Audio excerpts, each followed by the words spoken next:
This is an example of a food web in an ecosystem. Remember that ecosystem they have three main groups of organisms: the plants, which are the producers, then we have the consumers, and then we have the decomposers. So let's look at the food web and let's identify each group. So we have the plant, that would be considered a producer because it makes their own food.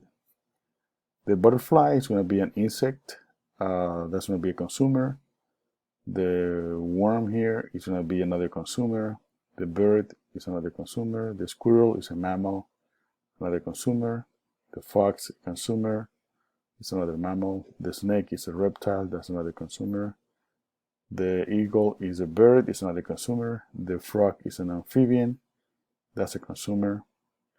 And then we have the fungi on this group on this side right here, that's going to be a decomposer. The decomposers, what they do is they break down dead plants and dead animals, and they put the nutrients back in the soil for the plants to reuse.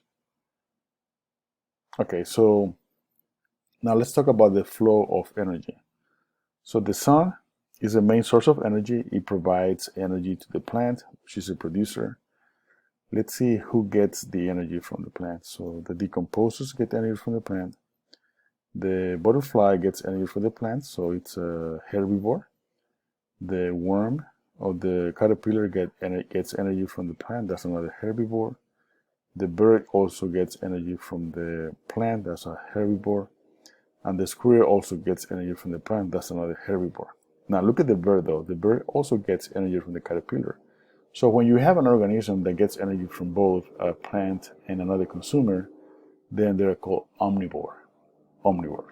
Okay, so the frog gets energy from the insect and the caterpillar, right? So that's a carnivore. The snake gets energy from the bird and the frog, that's another carnivore. They get energy directly from them.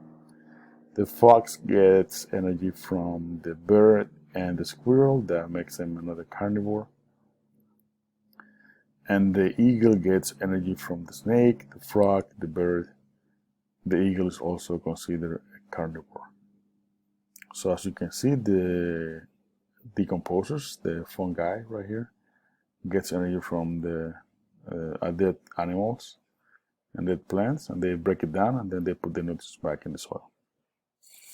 What would happen if all the frogs disappear?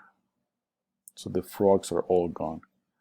Well, what you need to understand here, so if all the frogs are gone, look at the population of butterfly. So the population of butterfly is going to increase because the frog will not consume them, and the population of eagles and snakes is going to decrease because they get energy from them, and if there's not enough frogs, then the snake is going to suffer from hunger, and the same from the eagle. Okay? So be prepared to explain what would happen if any of these organisms disappear. Good luck in your presentation.